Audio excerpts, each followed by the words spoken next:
तो दोस्तों एक बार सोचिए कि भारत कभी भी किसी भी अमेरिका या पश्चिमी देशों के मंच से एंटी रशिया एक्टिविटी अपने रहते नहीं होने देता। इस बात का भारत विशेष ध्यान रखता है।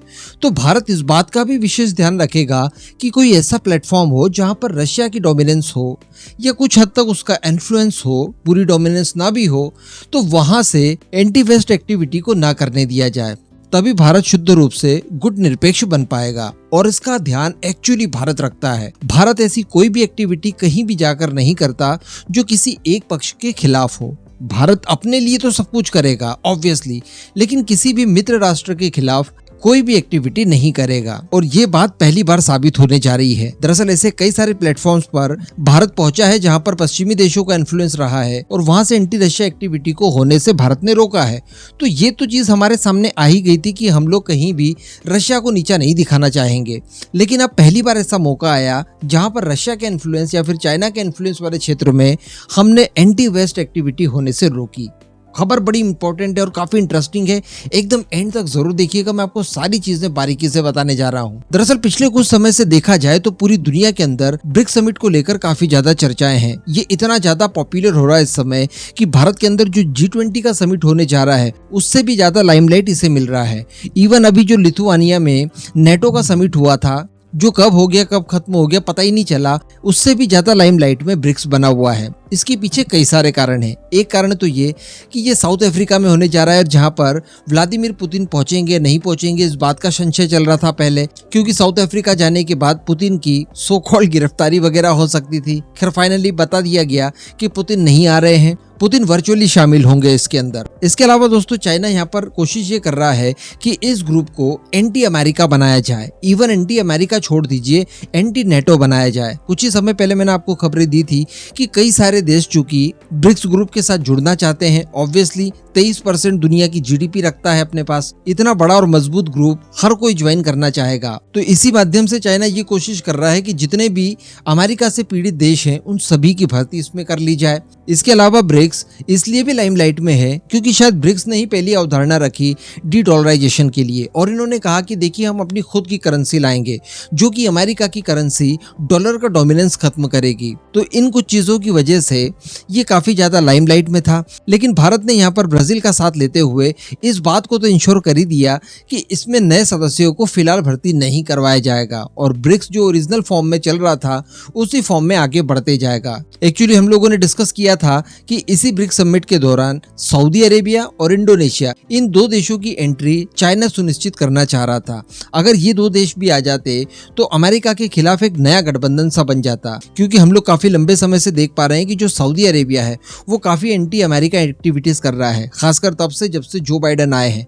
डोनाल्ड ट्रंप के कार्यकाल के दौरान तक सब कुछ नॉर्मल था, लेकिन उसके बाद जो बाइडेन ने काफी ज्यादा परेशान किया सऊदी अरेबिया को, खासकर जमाल खशोगी की असैसिनेशन को लेकर सीधे MBS के ऊपर चार्जेस लगाए गए और उनसे बदला लेने की बातें भी कही गई थी। तो इन सब चीजों को लेकर MBS और जो बाइडेन के जो व्यक्तिगत रिलेशनशिप है वो भी काफी खराब हो गए।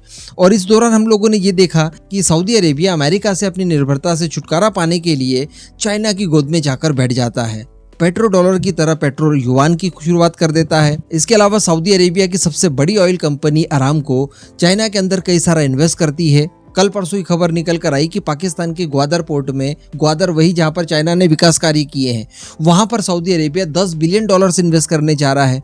तो इन सारी चीजों को देखते हुए बड़ी आसानी से समझा जा सकता है कि सऊदी अरेबिया चाइना का पपेट ऑलरेडी बन चुका है। इसके अलावा चाइना के प्रयासों से ही ईरान और सऊदी के बीच में पीस हुई। तो इन सब चीजों को देखते हुए ये दिखाई दे रहा था कि सऊदी अरेबिया चाइना की बिल्कुल गोदी में जाकर बैठ गया है। अब अगर ये ब्रिक्स भी ज्वाइन कर लेता सऊदी अरेबिया तो काफी ज्यादा दिक्कतें हो जाती और अमेरिका के खिलाफ, भारत के खिलाफ चाइना सऊदी अरेबिया का इस्तेमाल कर सकता था। इस वजह से पहले खबरें ये निकल कर आई कि भारत ने ब्राजील का साथ लेते हुए इनकी ज्वाइनिंग ब्रिक्स के अंदर रोकी और भारत ने ये शर्त रख दी कि जैसे नेटो में होता है कि सभी देशों की परमिशन जब तक नहीं मिलेगी तब तक आप किसी नए सदस्य को शामिल नहीं कर सकते।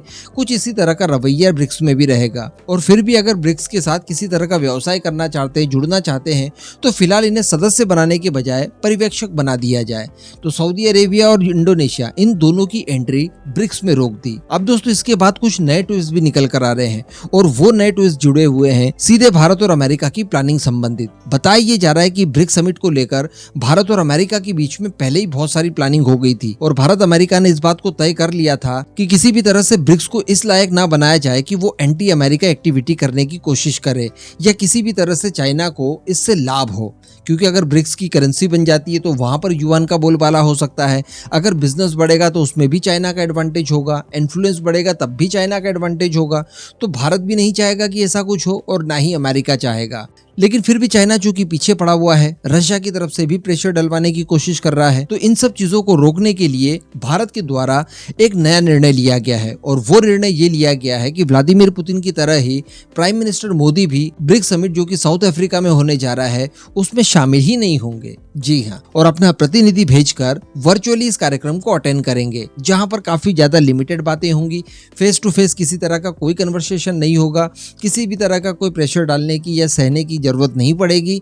जाएंगे ही नहीं तो ये सारी चीजें उठेंगी ही नहीं और भारत इस तरह से इस बात के लिए कामयाब हो जाएगा कि नए सदस्यों को ब्रिक्स में न जोड़ा जाए, ब्रिक्स अपने पुराने फॉर्म में ही रहे, व्यवसाय वगैरह सारा कुछ बढ़ाए, लेकिन ऐसा कोई भी काम ना करे जो कि अमेरिका के खिलाफ हो या फिर वेस्ट के खिलाफ हो, क्योंकि इस तरह से ब्रिक्स जो है वो अपनी रिलायबिलिटी खो देगा, वो एक चोरों का संगठन कहलाएगा। और भारत चूंकि उसमें जुड़ा हुआ है, संस्थापक सदस्य है, तो ऐसी परिस्थिति में भारत के ऊपर भी खराब आरोप लग सकते हैं। भारत की डिप्लोमेसी वेस्ट के साथ, अमेरिका के साथ बिगड़ सकती है, जो कि भारत कभी नहीं चाहेगा। ऑब्वियसली इन फ्यूचर हमें इन्हीं देशों के साथ रहकर फिर अपने आप को मजबूत बनाना है। तो अल्टीमेटली चाइना का पूरा प्लान यहाँ पर भारत ने चौपट कर दिया और इसके पीछे एक्सपर्ट्स यही बता रहे हैं कि भारत अमेरिका ने मिलकर पहले से ही इन सारी चीजों को लेकर निर्णय ले लिए थे। इस पूरे मुद्दे पर अब आपका जो भी मानना हो नीचे कमेंट करके जरूर बताइएगा।